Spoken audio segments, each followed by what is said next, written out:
Здравствуйте, мои дорогие! Я снова рада видеть вас на своем канале. Ну что, девчоночки, сегодня новый урок. Поехали! Сегодня мы с вами будем безобразничать на моей руке.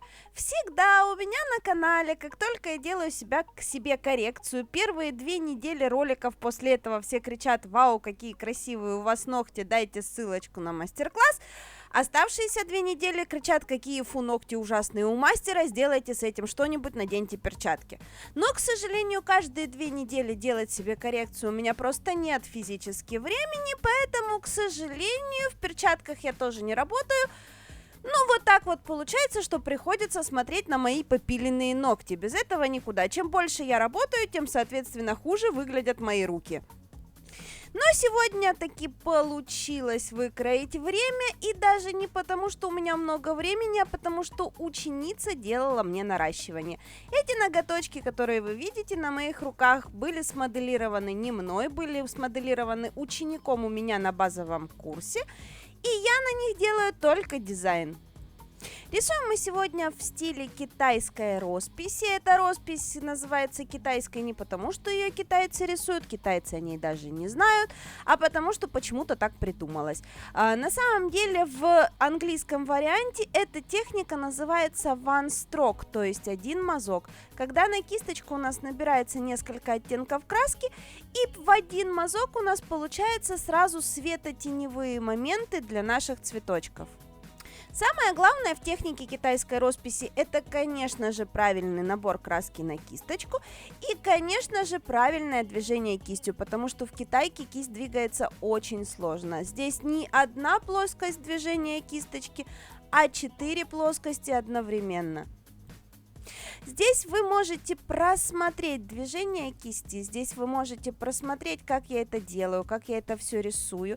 Если вы хотите научиться рисовать также самостоятельно и у вас что-то не получается, милости прошу на онлайн-курс, где мы конкретно разбираем каждое движение кисточки, разбираем, ставим руку, как эта кисть должна у вас в руке работать и крутиться, и разбираем все нюансы касательно этой росписи. Ну а кто прошел этот курс, тот уже прекрасно понимает, как это все рисуется. Дорожечку мы сначала набрали из розового и темно-фиолетового оттенка, а потом для каждого уровня цветов эту дорожку краски я высветляю путем добавления белого цвета. Поэтому получается вот такой вот интересный переход. И в конечном итоге, когда мы посмотрим на готовую работу, она получится полностью с эффектом 3D, потому что вот эти вот светотеневые моменты добавляют глубину нашему дизайну. Ну а цветочки здесь самые простяцкие, ничего сложного, самые простые движения, самые простые пятилистнички. Единственное, что размер пятилистничков делаем тоже не очень крупный, а мелковатый. Если мы слишком крупные цветы наделаем, их у нас меньше намного поместится. Кто хочет научиться, кто мечтает научиться, но не хочет идти на курсы, девочки, обратите внимание, как работает кисточка, как я ее кручу, как я ее прокручиваю. Вот это вот, в принципе, самое важное в этом стиле. Ну и, конечно же, чистый набор красочки, и сами красочки здесь, к сожалению, тоже важны, потому что именно в этой росписи очень важно количество пигментов краски. Если ваша краска недостаточно пигментирована, вам придется ее дублировать в несколько слоев, в 2, в 3, а это, к сожалению, ваше время. Это не перестает быть той скоростной китайкой, о которой все мечтают, и, конечно же, это становится более трудозатратно и грязнее выглядит в конечном итоге.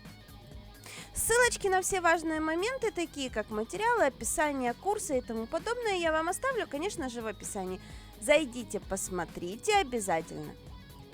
Мы же тем временем вырисовываемся и кайфуем, потому что реально роспись очень кайфучая. Единственное, что рисовать на своих руках дико неудобно. Я тут залазила в камеру, по-моему, всей своей прической, какая у меня только была на голове. Поэтому очень интересный получился ролик. Волосы мои виднее, чем ногти. Ну и вот эта вот пальцевая камасутра, когда сам себе рисуешь чего-нибудь интересное, тоже очень занимательно выглядит со стороны. Потому что действительно пальцы здесь переплетаются в какой-то незабываемый узел для того, чтобы вывернуть их под тем углом, под которым необходимо. В общем, рисуем мы кучу миллион цветочков, с каждым новым уровнем цветочков высветляем нашу дорожку краски, то есть добавляем еще больше белого. Не забываем каждый уровень цветочков просушивать в лампе, потому что если вы по мокрому предыдущему слою будете рисовать следующий, у вас предыдущий, конечно же, размажется.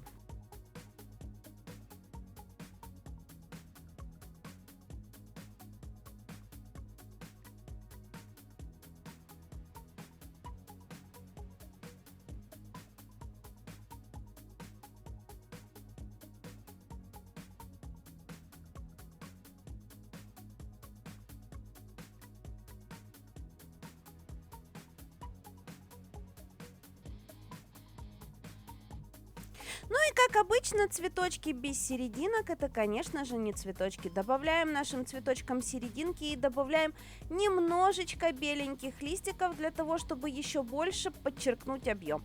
На самом деле здесь я нарисовала себе 2 пальчика, но потом на следующий день, походив с этим дизайном, я, конечно же, придумала, что 2 пальчика мне очень мало, и дорисовала себе еще 3.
Вот, собственно говоря, на этом все. Такой дизайн у нас получился. Перекрываем его финишным покрытием.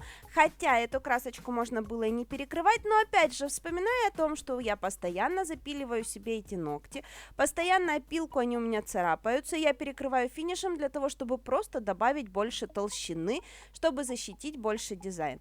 Вот и посмотрите, обратите внимание, какая же потрясающая глубина у нас получилась. Кстати, на качество маникюра внимания не обращайте, если я не порежу себе руки, это буду не я. Это сделала я, признаюсь, как обычно, делала маникюр под коленку. Вот, собственно говоря, на этом все. Надеюсь, вам, как всегда, понравилось. Не забудьте поставить мне лайк, не забудьте подписаться на канал. Мы с вами увидимся в новых уроках. Всем до новых встреч. Пока!